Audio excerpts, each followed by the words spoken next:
Hello, everyone, and welcome to the Asher Marketing Podcast. This podcast is hosted by Asher Agency, a full-service partner to clients nationwide.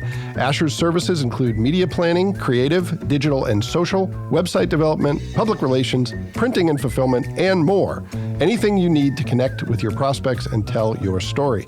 To learn more, visit asheragency.com or contact us at hello@asheragency.com.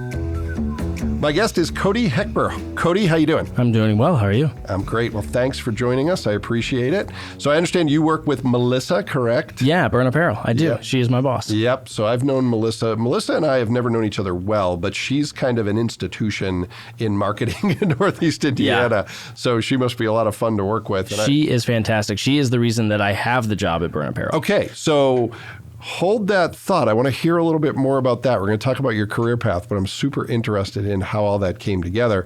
And I want to start there because you have a less traditional, I won't call it non-traditional because it's becoming a little more common, a less traditional entry into a career. What I'd like to hear about is, when did you first start thinking about, here's what I might want to do later in life? And did you follow that path straight and direct, or did you take some turns along the way? Turns for sure. All right. But the path for me was as straight as I possibly could go. I mean, going back to when I was a kid, middle school, high school, my buddies and I would make high school videos for the classes. Every high school kind of has like a video class for the most part. The projects weren't supposed to be, the craziest thing ever, and I took them to the next level. Every project I even did other kids' projects because I wanted to film so much. Yeah. Was there anything you can point to that sparked that interest, or you just found that you really enjoyed it? I think my age, to show my age, I'm 30. And so when we looked at content we didn't really have YouTube. It was just starting when I was 15 some years old. And so we had to watch all of our content traditionally on a traditional TV. We didn't have streaming platforms. So there were shows that we always thought were funny, wakeboarding videos that we thought were funny at that time. And so my buddies, it really came just because of these shows. And then my buddies were the actors, and I would direct and edit and do all this stuff. Nothing I knew about. I didn't have access to books. We just made it up as we went. And then that really just started going into the next level of, well, maybe I could be a photographer because I'm already shooting video stuff. And that I started taking senior photos in high school. So all my classmates were my clients. And so I was making money. Audience. That's good. So I could literally just be like, hey, and there was no Instagram. It was all word of mouth. So I was like able to just take their pictures and just, word of mouth in school. And then they would see the stuff that they would get printed and so forth. And it just kind of really went from there. And then I just kept going. So you're doing this, almost as, I don't want to say a hobby, but it's something you're doing for fun and out of interest. What's your first real opportunity, in addition to shooting senior photos? What's your first real opportunity to do it as a professional? Yeah, so when I started college, I didn't know where I was going to go, so I went locally to school here in Fort Wayne, and I was sitting in class just like anybody's social media started kind of popping up. I would post some of my work here and there, and then a local radio group essentially saw some of that stuff. They brought me in as an intern. I worked at that internship. Like, I didn't just show up. I wanted to work. I wanted a job there. I got that job. And that was my first opportunity to make content for all these artists that would come into Fort Wayne and film the interviews, just kind of like what we're doing today. I was the guy that was setting everything up. I was the guy lugging all that and really scripting that, editing it down, and building content for these radio personalities, jocks, whatever you would like to call them. And that's where I really started to pick up the knowledge of how to really do certain things. Oh, that's great. So how long are you with the radio group then? I would say I was there for about a year and a half before they got bought out. So, and then that turned into another opportunity. Okay. And what was that next opportunity? So the company got bought out and everybody kind of left. Everybody dissolved. You know how that kind of goes. Of media today. But for some reason they kept me. Not really sure why. So all my friends left, and it wasn't as fun. And then I got a call, hey, do you want to move to Portland, Oregon? And at this time, I'm just a kid still. And I'm like, do I take this? I'm not really going to college. I don't know where college is going for me. I don't want to spend all this money. I just looked for the future of seeing where I was going to come out, and I thought, if I spend all this money, a lot of these, before the hustle culture was around, I was like, I think I could really use my personality to build my own business versus going to school and learning something I could learn online. And then boom, YouTube really hit. Yep. And that's where everything started to change. I could learn from these guys and Yep. gals who were teaching these tutorials online. And I then took the job in Portland, moved away. First time I've ever moved away. Yeah. I was 22 at the time. Yeah. And that's when everything kind of started to change, honestly. Okay. So what's the company in Portland? What kind of work are you doing out there? So this was a radio. So the Fort Wayne radio group I worked for only had a few stations. Yeah. This company had like 200 plus Okay. radio stations. So the role was never defined. Every Yeah. role I've ever had, I've either never had a resume for or it was never defined. I was told I had to. They liked me and they wanted me to figure out what it was. So it ultimately came down to I was traveling the country, teaching radio personalities Yep. at 22, mind you, how to build content Yeah. for their social channels when all these guys are used to this right Yeah. here. They're used to Yeah. talking behind this. They had what they would call the face for radio, which was never true. Everybody had great personalities. Yeah. And this 22-year-old kid's coming in and saying, you need to get on social media. Yeah. And everybody pretty much just told me to go away. Yeah. And so that was a really big Yeah. life lesson of like, I had to learn then as a kid. Again, I didn't have school to teach me how to communicate with Yeah. people, how to teach people. And along the way, I got that experience Yeah. of really teaching people how to build things and how to communicate. And at 22, it was a huge thing that Sure. most of my friends are still in college. They're still partying. They're still learning how to do all these things when I'm like immediately immersed into the culture of business. And from there, it just kept going. Yeah, yeah. So you're out in Portland. How long are you there, and then what do you do next, and why do you make that switch? So I was there for 2 years. Yep. And if any kid goes to college and goes away for college, I have a sister right now who's dealing with this exact same thing. They have the first year of, I love being away at college. And then the second year kind of kicks in and you're like, I miss mom and dad. Yeah. I miss home. I went through that same thing. Yeah. And so I had no friends really out there. I had a roommate who I luckily worked with at the radio group before it was sold in Fort Wayne. So we were roommates and I just felt like this wasn't where I wanted to be long term. Yeah. And so I moved back and I lived on my parents' couch for like 6 months. Yep. And had no job. Yep. It was the greatest, looking back, it was the greatest thing that ever happened to me in my career because I got to choose for the first time who I wanted to be, not what culture wanted, not what family wanted. And in those radio days, part of traveling, I got to go to award shows in Nashville and meet a lot of these record label people. Yeah. And that's where the story turns again. Okay. So I'm sitting on my couch at my parents' house and I'm like, what am I going to do next? And I had like a day of desperation and I just reached out to somebody at a record label that I met for literally 15 seconds. Yep. And I just said, if you need anything, I'm available. Yep.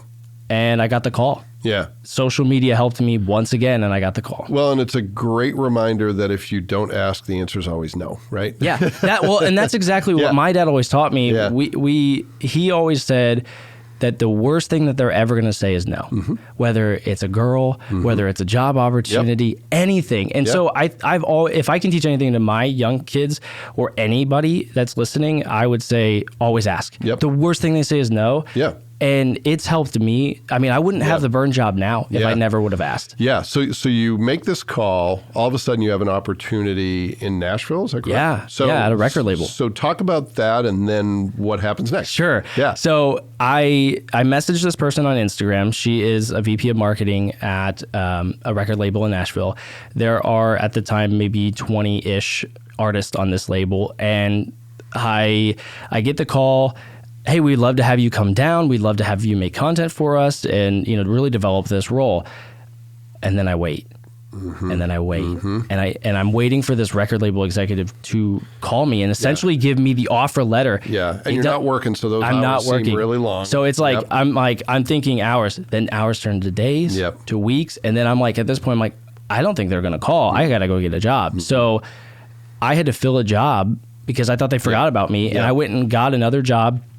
And I started this job and I was a month or two in and I randomly get a call one day from a number and they say, hey, you ready to come down? And I was like, do I take this opportunity? Do I stay here? Do I continue to work for this company that I just signed on? I was trying to make improvements. Really, that's just who I am.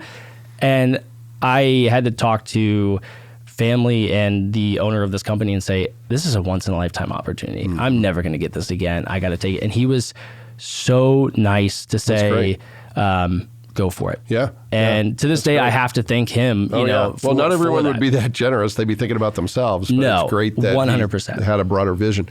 So you go to Nashville, and what kind of work are you doing there, and how long are you there? So essentially, I was a digital content creator. Yeah. And in this world, and it can mean a lot of things. I'm a photographer, I'm a videographer, graphic designer. I'm doing, we did audio liners for a lot of these major streaming companies. And so like that was my job, was to take and build all the shoot, edit, deliver all this content. Yeah. And with one person doing it for all these artists, and it wasn't every single artist I was doing stuff for. As singles came out, as EPs came out and so forth, it was my job to kind of help facilitate that.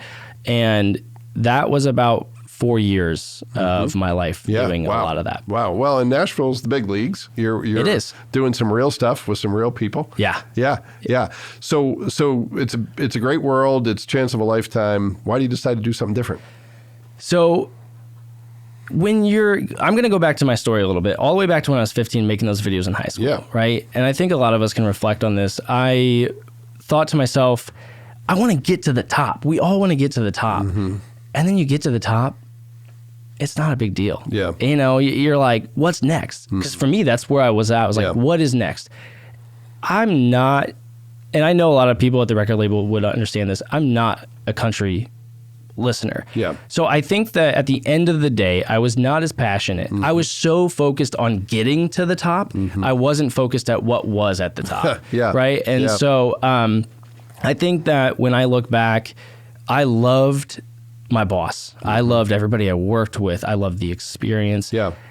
It really crafted me into who I am now for Burn. And I know we'll get into that. But I really think that sometimes you have to get to the top and find out what's at the top to realize where you kind of want to set up. Yeah. Well, and whatever that pinnacle is different for everybody. There's people who just want to focus on career. There's people who want a more balanced life. And it's that's one of the things I've learned is what career success looks like for me is very different than what it looks like for other people. It's not better or worse. It's just different. So you have that realization that that's what I thought I wanted, but maybe it's not really what I wanted. What do you do next? Well, during that time, obviously this is COVID time, right? So the last 2 years of me being at the record label were COVID hit and having our son. The last year I essentially made a call to my boss and I said, I think that we want to move home. I didn't think there was going to be an option for me to work from home. Meaning work from Indiana, Fort Wayne, Indiana, and Nashville. And this is a conveation you're having prior to March of 2020?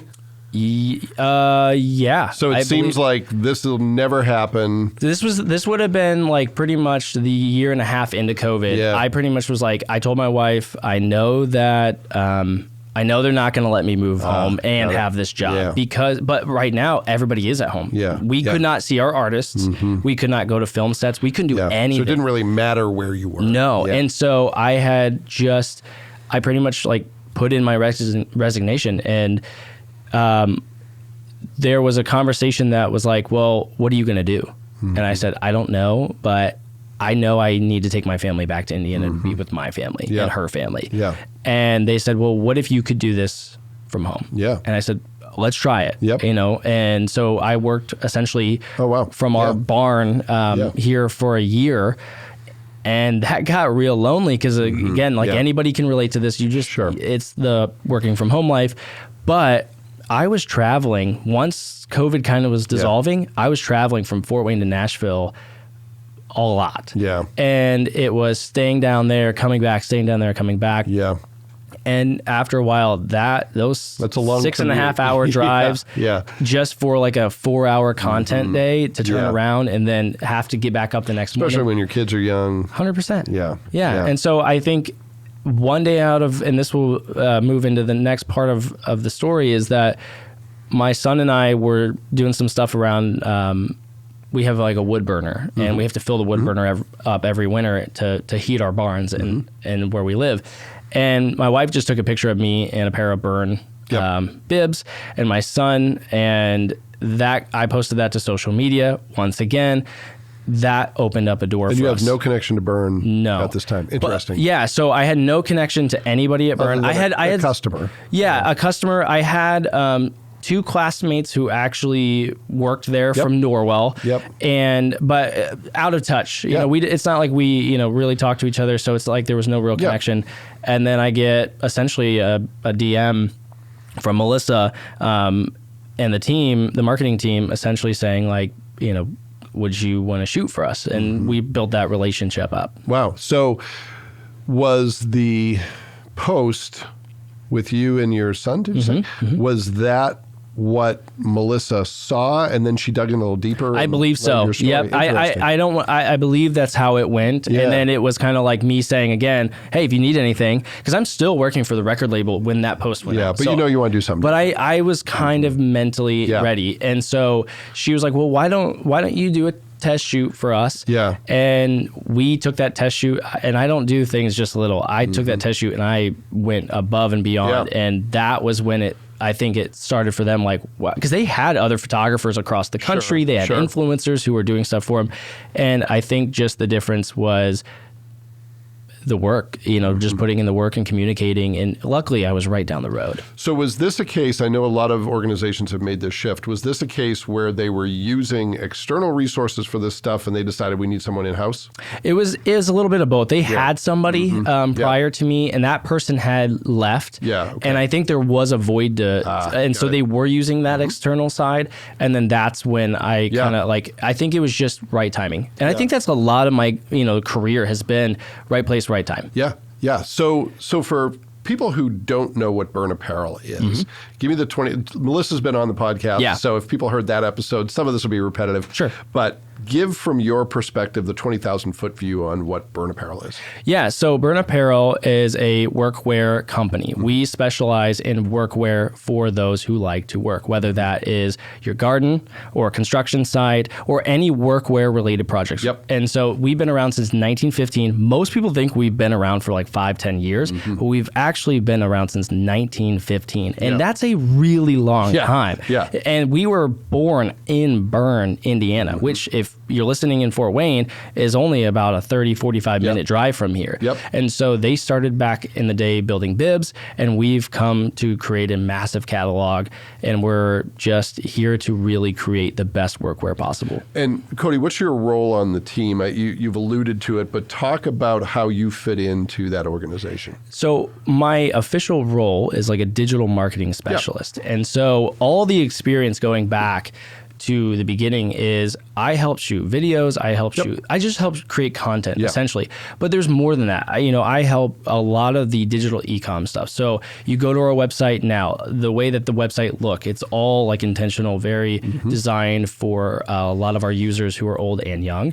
And so that is stuff that I help drive. I ask those questions, get the answers, and I build it. And so that is really any email that you get from us, I'm the one curating that and building that. Social media and our new show Workwear, I host that. And so like there's a lot, just kind of like the podcast. And so there's a lot of stuff from the digital world that I'm involved in. So let's talk about Workwear. Tell us a little bit about that project, how you're involved, what it involves, and what your hopes are for down the line. So when I started, so my year at Burn was just a few weeks ago. And actually it was last week. And early on in me getting hired, I was like, we need to have our own content, because let's be honest, no one gets on Instagram, no one gets on Facebook and says, I want to look at a workwear brand.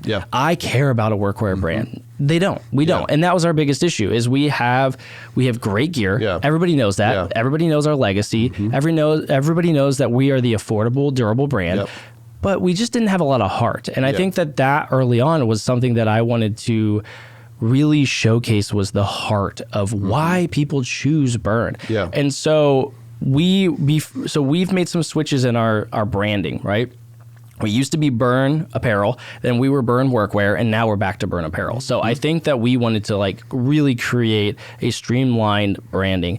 And so I took that workwear and turned it into Workwear, the show. And with the spelling of it confuses people because workwear is W-E-A-R, where. Yep. Ours is W-H-E-R. Yep. So working where you work. And Yep. that was the whole goal, was to find the heart and the passion of people all across America in these little small towns that no one's ever going to recognize. Yeah.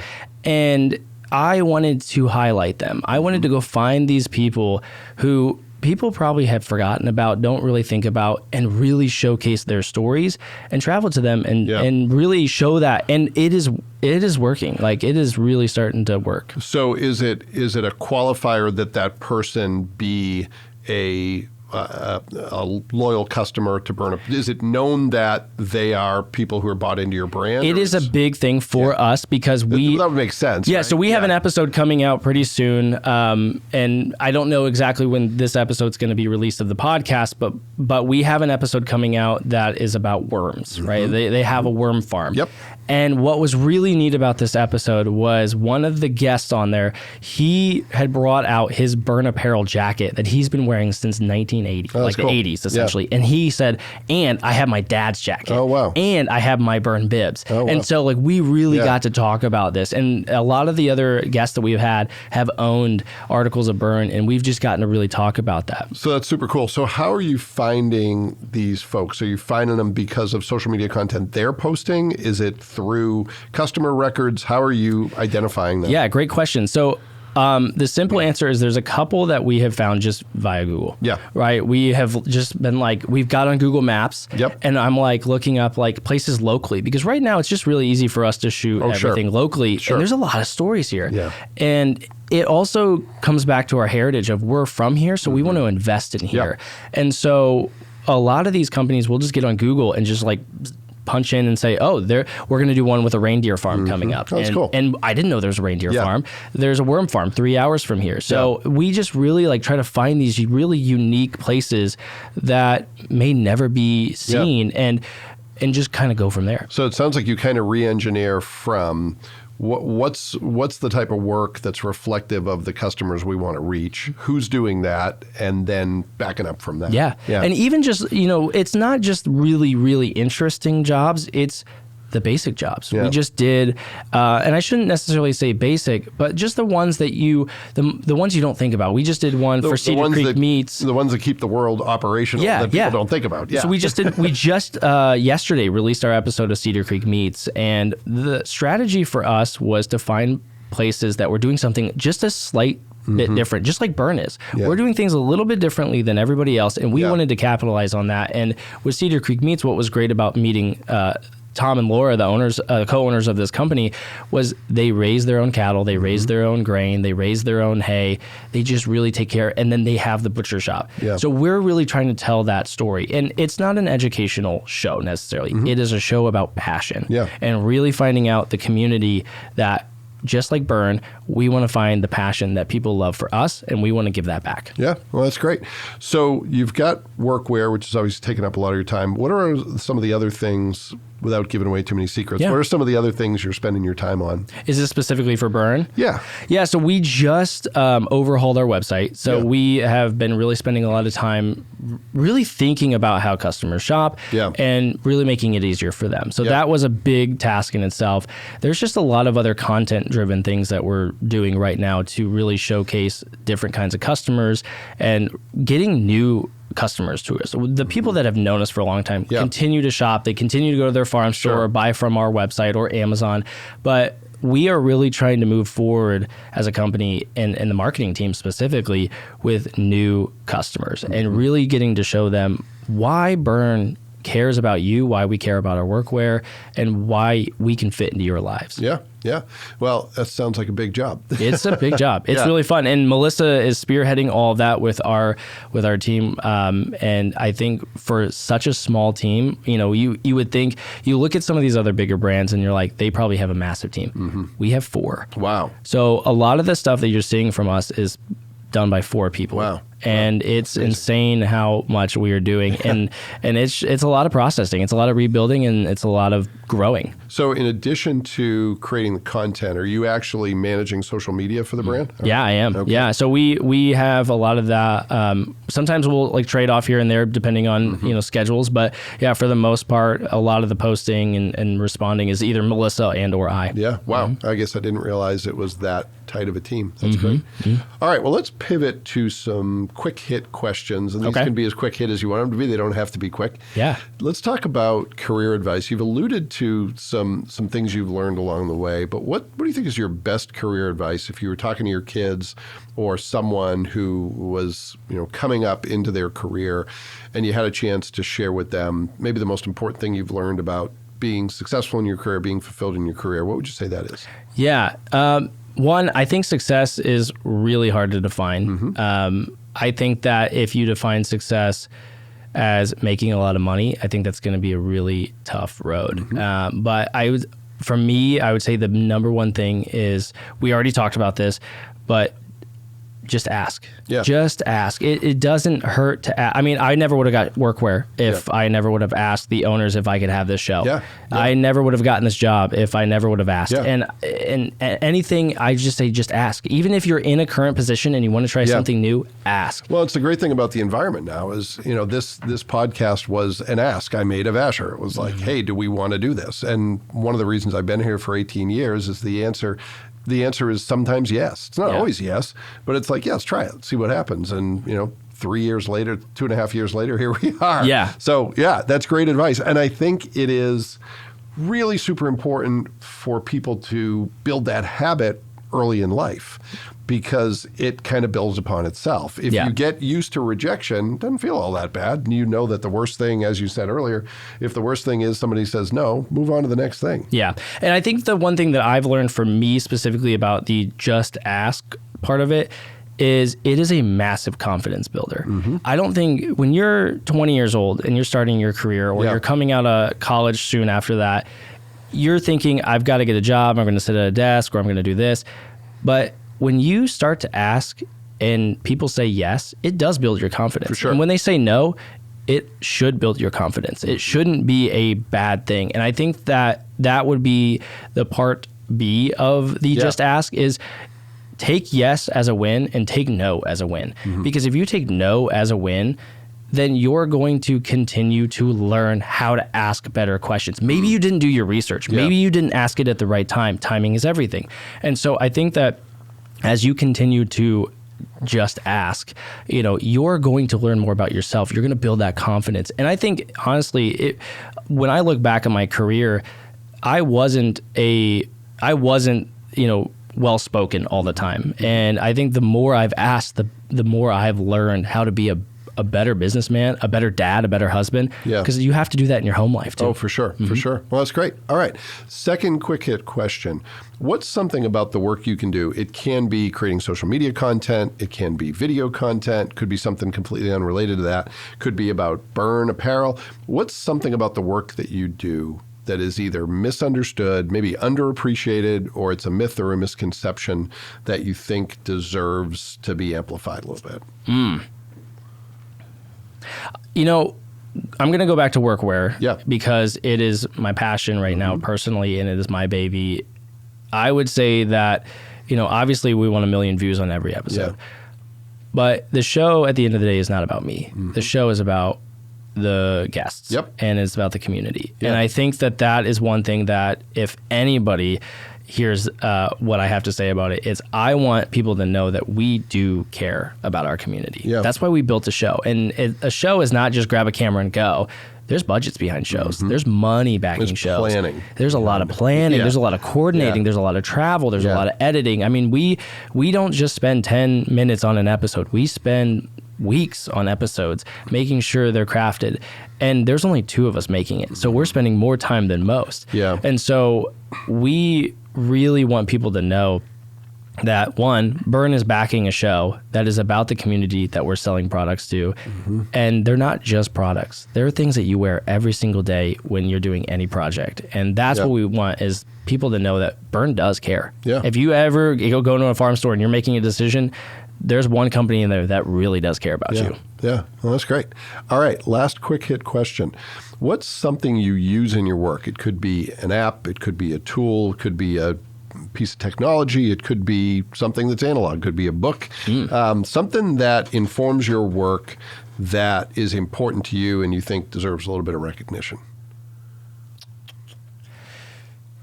I think it's hard for me because like I think any answer that I give is going to be, you know, I could say chatbot and stuff like that. Yeah. But for being my age, honestly, the best thing is not an app. It is not online. It is actually just this right here. I love going into, Melissa will tell you, if you call her right now, she'll say, how often does Cody come into my office? And she'll probably say too much. Yeah. Because my number one app for me personally is people. Yeah. I built my career off of talking to people and asking questions. That's why I have a show. I mean, I have a show that is literally about asking questions about what is this? How do we do this? And I do the same thing with my job every single day because there are people, the internet has answers, but people have better answers and they're going to tell you stories and they're going to teach you better than Google is going to do. And I think that is really the number one thing that has helped me is going into Melissa's office and asking her questions, going into another department head and saying, why do we build something like this? Why do these people put everything on sale? Like, and they can teach me. I can Google all these, but I don't want to Google those. I sometimes want to ask a real person. Yeah, well, and I think that's something that everybody needs to hear, especially people who are closer to your age than mine, because everybody's looking for a quick fix. You know, they're looking to chatbots and Chat GPT. Not that those are bad tools; they're good tools. Yeah, but they're not going to do all the work for you. And there's something about the human experience that still matters that a lot of those tools can't replicate. Exactly. You can't build an app that's going to tell you about how someone navigated challenges in their career, how they navigated parenthood, which you're navigating right now. Right. That's just human-to-human stories and learning what doesn't work and what does, and then trying it out for yourself. And there's not an app for that. Yeah, exactly. Yeah. Well, Cody, this has been great. It's been great getting to know you and hearing a little bit about your work. I appreciate you doing it. Of course. Thank you. Well, thanks to everyone who took the opportunity to listen to this episode of the Asher Marketing Podcast. We'll be back next time with another guest, and we hope you'll join us then.